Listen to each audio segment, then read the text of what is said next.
25장 1절부터 26장 32절인데 다 읽진 않고요. 먼저 사도행전 25장은 1절부터 거의 27절까지 먼저 읽도록 하겠습니다. 같이 읽겠습니다. 베스도가 부임한 지 3일 후에 가이사라에서 예루살렘으로 올라가니 대제사장들과 유대인 중 높은 사람들이 바울을 고소할세 베스도의 호의로 바울을 예루살렘으로 옮기기를 청하니 이는 길에 매복하였다가 그를 죽이고자 함이더라. 베스도가 대답하여 바울이 가이사라에 구류된 것과 자기도 멀지 않아 떠나갈 것을 말하고 또 이르되 너희 중 유력한 자들은 나와 함께 내려가서 그 사람에게 만일 옳지 아니한 일이 있거든 고발하라 하니라. 베스도가 그들 가운데서 8일 혹은 10일을 지낸 후 가이사랴로 내려가서 이튿날 재판자리 앉고 바울을 데려오라 명하니 그가 나오매 예루살렘에서 내려온 유대인들이 둘러서서 여러 가지 중대한 사건으로 고발하되 능히 증거를 대지 못한지라. 바울이 변명하여 이르되 유대인의 율법이나 성전이나 가이사에게나 내가 도무지 죄를 범하지 아니하였노라 하니 베스도가 유대인의 마음을 얻고자 하여 바울더러 묻되 네가 예루살렘에 올라가서 이 사건에 대하여 내 앞에서 신문을 받으려느냐. 바울이 이르되 내가 가이사의 재판 자리에 섰으니 마땅히 거기서 신문을 받을 것이라. 당신도 잘 아시는 바와 같이 내가 유대인들에게 불의를 행한 일이 없나이다. 만일 내가 불의를 행하여 무슨 죽을 죄를 지었으면 죽기를 사양하지 아니할 것이나 만일 이 사람들이 나를 고발하는 것이 다 사실이 아니면 아무도 나를 그들에게 내줄 수 없나이다. 내가 가이사께 상소하노라 한데 베스도가 배석자들과 상의하고 이르되 네가 가이사에게 상소하였으니 가이사에게 갈 것이라 하니라.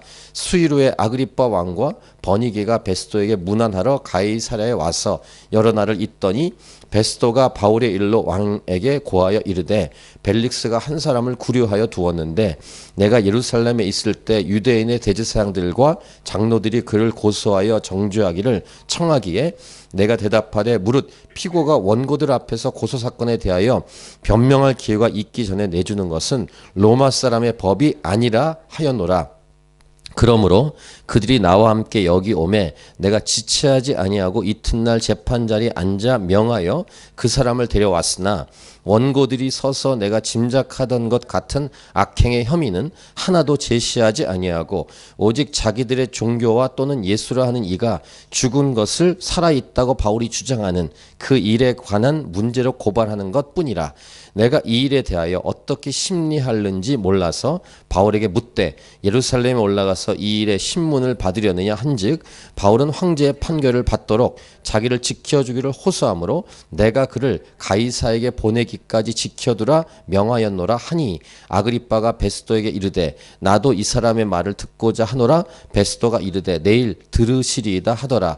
이튿날 아그리빠와 버니게가 크게 위험을 갖추고 와서 천부장들과 시중에 높은 사람들과 함께 접견 장소에 들어오고 베스도의 명으로 바울을 데려오니 베스도가 말하되 아그리빠 왕과 여기 같이 있는 여러분이여 당신들이 보는 이 사람은 유대의 모든 무리가 크게 외치되 살려두지 못할 사람이라고 하여 예루살렘에서와 여기서도 내게 청혼하였으나 내가 살피건대 죽일 죄를 범한 일이 없더이다. 그러나 그가 황제에게 상소한 고로 보내기로 결정하였나이다.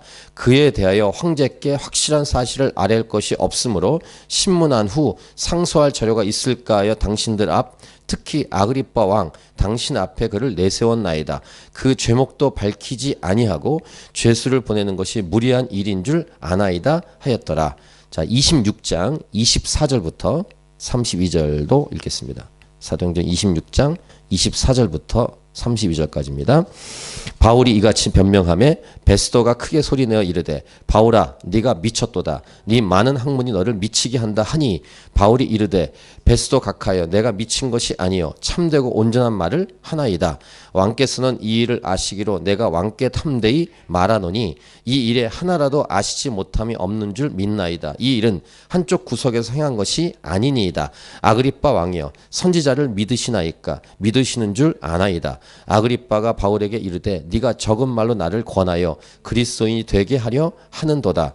바울이 이르되 말이 적으나 많으나 당신뿐만 아니라 오늘 내 말을 듣는 모든 사람도 다 이렇게 결박된 것 외에는 나와 같이 되기를 하나님께 원하나이다 하니라.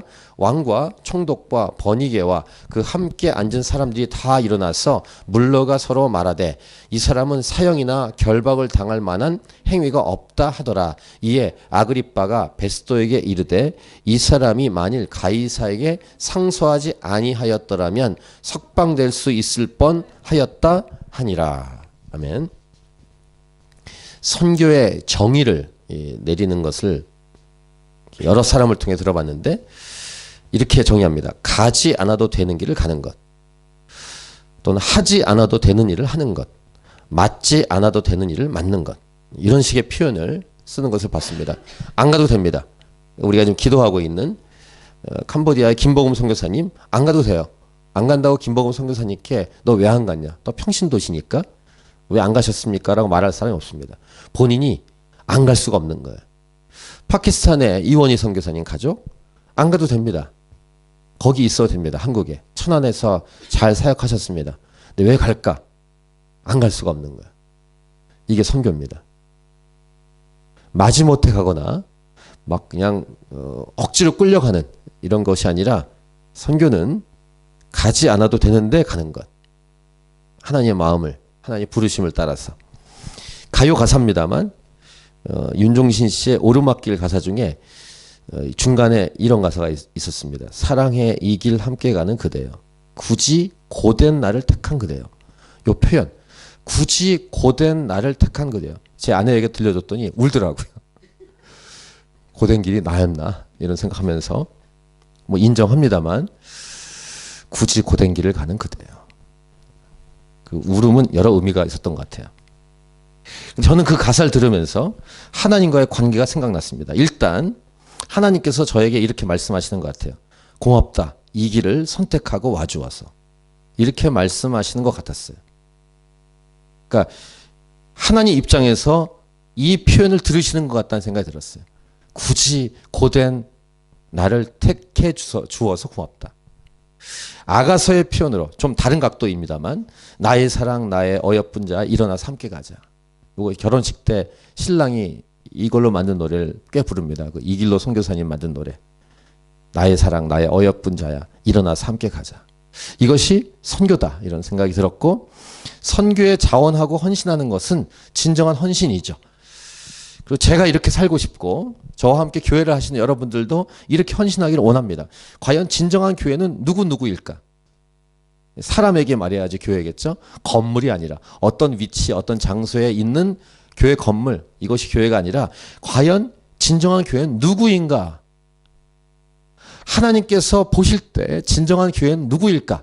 이런 질문을 던져보게 되고 성경책을 끼고 다닌다고 해서 성경책 요즘 가지고 다니다도 앱들이 많지만 어쨌든 교회 모임에 출석을 한다고 하지만 하나님과의 관계가 어떤지 하나님을 얼마나 사랑하고 있는지 잘 알 수 없는 시대를 우리는 살아가고 있습니다.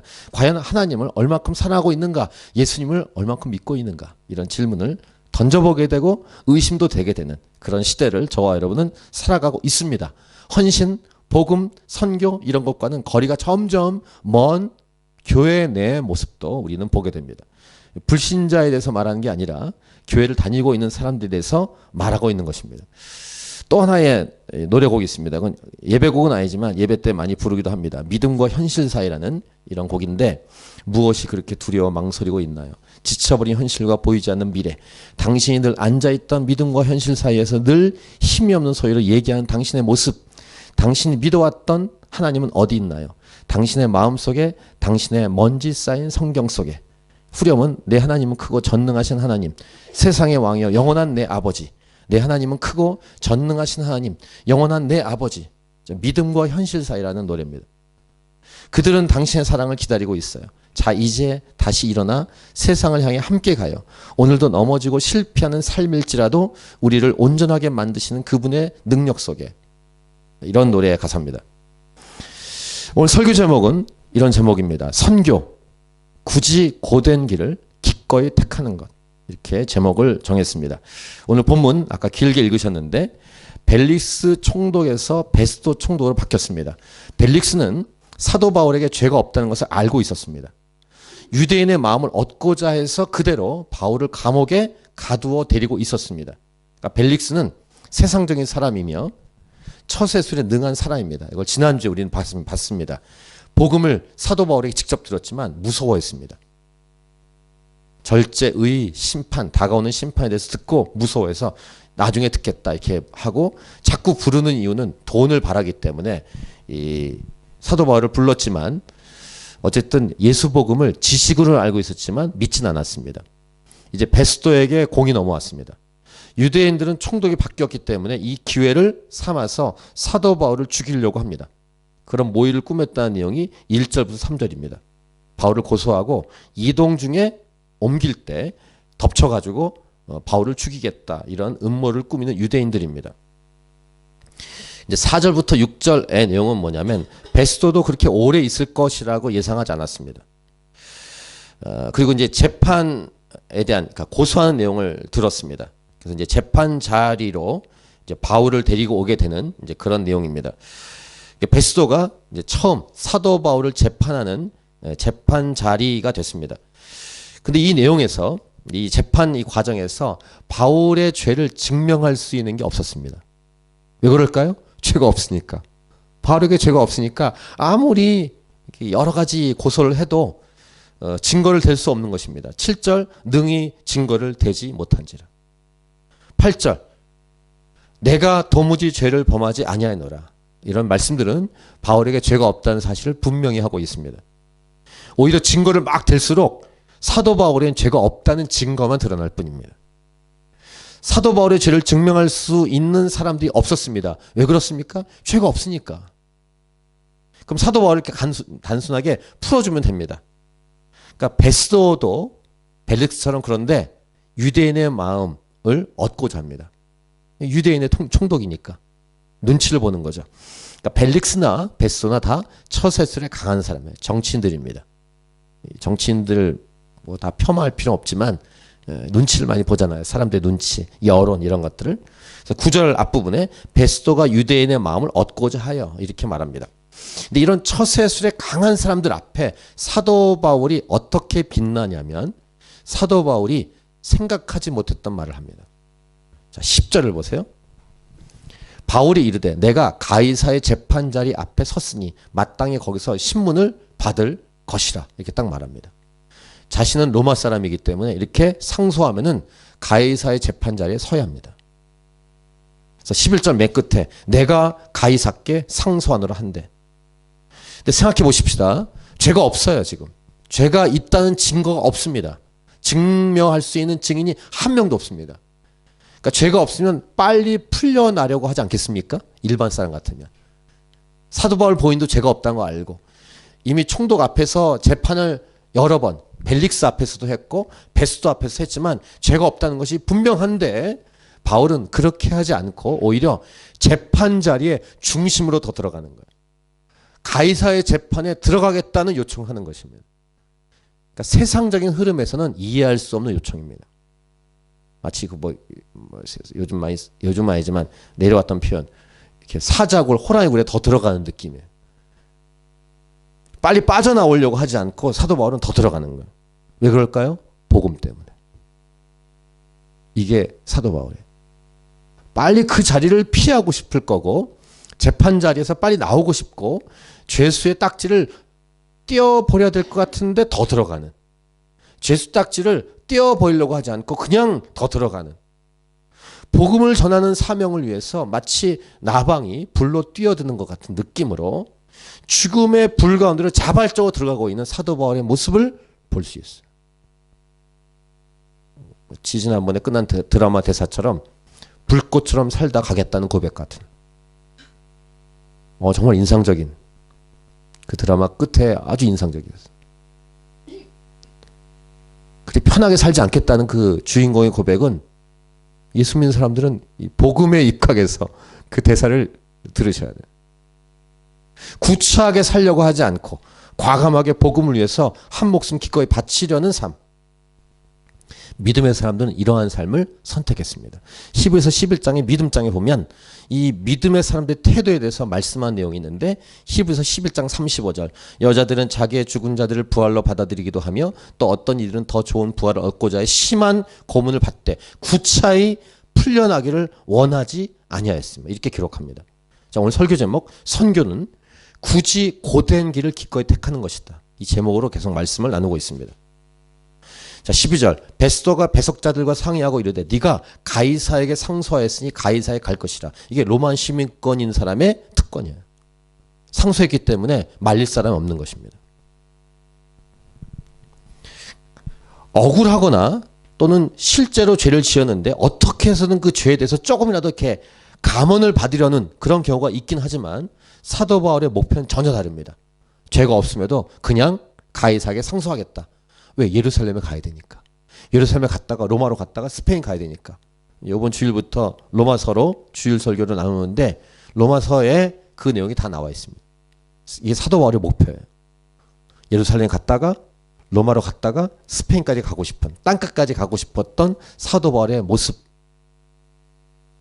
자, 그 와중에 아그리빠 왕과 그 일행이 총독을 방문하러 옵니다. 근데 사도 바울에게 이것도 기회예요. 어떤 기회입니까?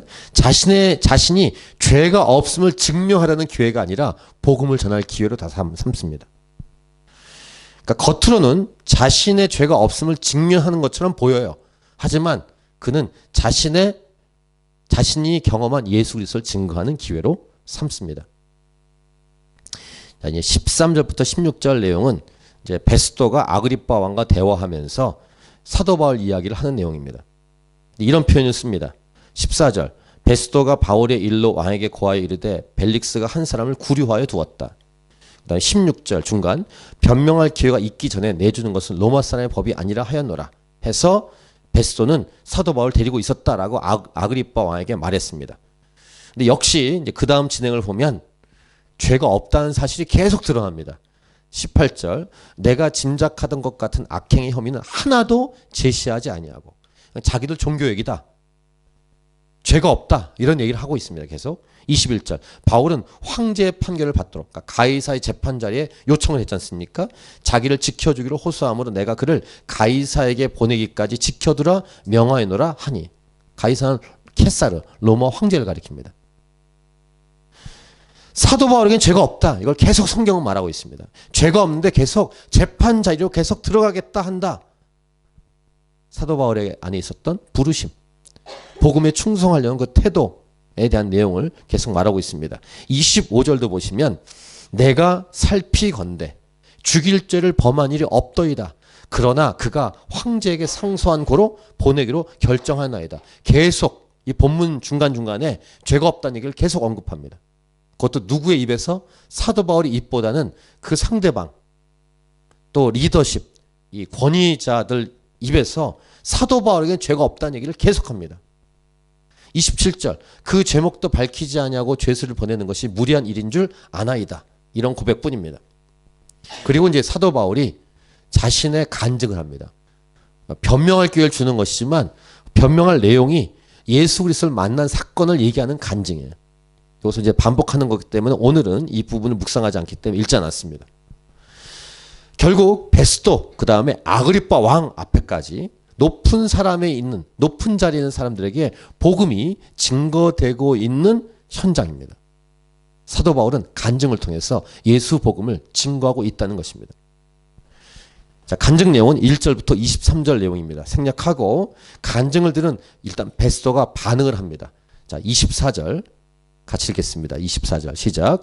바울이 이같이 변명하매 베스도가 크게 소리내어 이르되 바울아 네가 미쳤도다. 네 많은 학문이 너를 미치게 한다. 베스도가 지금 바울이 미쳤다고 생각할 수 있는 것은 여러 가지인데, 첫 번째, 죄가 없는 게 확실한데 빨리 나가려고도 하지 않고 나면서부터 받은 로마 시민권이 있음에도 불구하고 저렇게 있다니. 이게 퀘스천 마크였고요. 퀘스천 마크였을 거예요. 베스도 입장에선. 두 번째, 간증 내용을 딱 들었을 때 자신의 상식에 너무 맞지 않습니다. 그래서 사도 바울이 공부를 많이 했기 때문에 미쳤나? 공부 많이 하다가 미쳤나? 이렇게 생각하는 베스도의 생각입니다. 오늘 첫 번째 메시지입니다. 때로는 예수님을 믿는 자가 사도 바울처럼 이러한 영향을 끼치는 것이 있어야 한다는 것입니다. 이 사도 바울의 모습은 우리가 이 땅을 살아가면서 예수 믿는 자가 이 땅에서 어떻게 살아갈까에 대한 아주 도전을 주는 이 모습입니다. 그러니까 이 사도 바울처럼 사도 바울이 이렇게 기이하게 살려고 했던 게 아닙니다. 근데 기이하게 보이는 거예요. 혹시 우리는 예수님 믿지 않은 사람하고 별 다를 바가 없이 너무 그렇게 사는 게 아닌지 생각해 봐야 됩니다. 기이하게 살라는 말은 아니지만 사도 바울은 기이하게 보이는 거예요. 복음 하나에 딱 집중돼서 그렇게 말하고 행동하고 나아가기 때문에 기이하게 보여요. 근데 우린 너무 평범하게 사는 게 아닌지. 그다음에 진짜 교회는 다닌다고 하지만 영적 체험이 사실상 없는 게 아닌지. 사도 바울은 다메섹 도상에서 예수님 만난 게 분명하잖아요. 그리고 확 전환해가지고 복음을 증거하면서 여기까지 왔어요. 고생하면서. 생각해 봐야 됩니다. 사도 바울의 모습을 통해서, 사도의 말과 행동을 통해서 도전을 받아야 될 부분이 이 부분이에요. 진짜 예수님 믿었고 만났다면 사도 바울과 같은 영향을 끼치는 것이 있어야 한다. 자, 묵상 질문 한번 해보겠습니다. 믿지 않은 자들에게 우리 자신은 예수님을 만난 경험을 떳떳하게 자신 있게 이야기할 수 있을까? 지금 베스도, 아그리빠 같은 고위 공직자들이지만 믿지 않는 불신자들 앞에서 사도 바울이 자신의 간증을 얘기한 거예요. 그랬더니 베스도가 너 미쳤구나 이렇게 말할 정도의 반응을 일으킬 정도의 예수님 만난 경험이 나에게 있는가? 그래서 믿지 않는 사람을 딱 내려놓고 내가 예수 믿은 경험을 얘기했을 때 그 사람의 반응을 들으셔야 돼요. 이것은 성격과 상관이 없어요. 내가 말을 잘 못합니다. 이런 것과 상관이 없는 차원입니다. 나에게 간증이 있는가? 나에게 메시지가 있는가? 나에게 예수 믿은 경험이 분명히 있는가? 예수님 분명히 만났는가? 이런 묵상 질문입니다. 자, 미친 것이 아니냐고 베스도가 말했을 때 바울이 말합니다. 25절부터 27절. 바울이 이르되 베스도 각하여 내가 미친 것이 아니고 참되고 온전한 말을 합니다. 26절. 왕께서는 이 일을 아시기로 내가 왕께 담대히 말하노니 이 일에 하나라도 아시지 못함이 없는 줄 믿나이다. 이 일은 한쪽 구석에서 행한 것이 아니니이다. 27절. 베스도에게서 아그리빠 왕으로 옮겨갑니다. 아그리빠 왕이여 선지자를 믿으시나이까? 믿으시는 줄 아나이다. 그러니까 사도 바울이 지금 베스도에 이어서 아그리빠 왕에게 도전하고 있습니다. 지금 죄수의 몸이에요. 색사전 기준은 사도 바울은 아무것도 아닙니다. 그 자리에서는. 물론 하나님의 시각은 다르겠지만 지금 이 현실이라는 현장에서는 사도 바울은 정말 아무것도 아니에요. 그 높은 사람들에게 탁탁 말하고 있는 것입니다. 그러니까 단순한 죄수가 아니라 높은 사람을 다 휘젓는, 이끄는 영적 리더십을 사도 바울은 보이고 있다는 것입니다. 아그리빠가 높은 권력에 위치해 있는 사람입니다. 그러니까 얼마나 교만하겠습니까? 28절. 이 사도 바울의 한마디, 선지자를 믿으시나이까? 믿으시는 줄 압니다. 이렇게 딱 했을 때 아그리빠의 반응입니다. 네가 적은 말로 나를 권하여 그리스도인이 되게 하려는도다. 이렇게 딱 반응합니다. 아까 베스도는 너 미쳤구나. 공부를 많이 해서. 이렇게 했을 때 사도 바울이 나 미친 게 아니라 온전하고 참된 말 합니다. 라고 받아쳤잖아요. 아그리빠 같은 경우는 적은 말로 나를 권하여 그리스도인이 되게 하려 하는도다. 이렇게 했을 때 사도 바울이 어떻게 받아치냐면 29절처럼 반응합니다. 그러니까 기가 안 죽어요. 기 죽지 않습니다. 왜? 예수님 분명히 믿었고 그 다음에 이 간증은 진짜니까. 자, 29절 같이 읽겠습니다. 시작. 바울이 이르되 말이 적으나 많으나 당신뿐만 아니라 오늘 내 말을 듣는 모든 사람도 다 이렇게 결박된 것 외에는 나와 같이 되기를 하나님께 원하나이다. 와, 정말 속 시원한 표현이에요. 속 시원한 표현. 그러니까 이 고백을 통해 사도 바울은 분명히 예수 믿었고 예수님이 진짜 함께 하시고 그 다음에 예수 복음을 증거할 사명과 부르심에 꽉 차 있구나라는 것을 분명히 알 수 있어요. 이게 사도 바울입니다. 그러니까 예수님 다음으로 우리가 분명히 닮아가야 되고 본받아야 될 분명한 인물. 예수님은 하나님이시자 인간이지만 사도 바울은 인간이에요, 그냥. 그런데 같은 인간으로서 이렇게 살 수 있구나, 이렇게 고백할 수 있고 이렇게 당당할 수 있구나 라는 모습을 보여주는 정말로 위대한 인물 맞습니다. 바울은 무서운 것이 없는 것 같습니다. 주눅이 들지 않습니다. 한 가지 목표, 복음을 담대히 증거하는 것만 있을 뿐이에요. 두 번째 메시지입니다. 복음을 증거한다는 것은 하나님을 의지함으로 하나님께서 명령하신 것을 전하기 때문에 하나님보다 높은 존재가 없다는 강력한 믿음을 바울이 갖고 있다는 것을 알 수 있습니다. 좀 긴 문장이지만 무서운 게 없다는 거예요. 한마디로.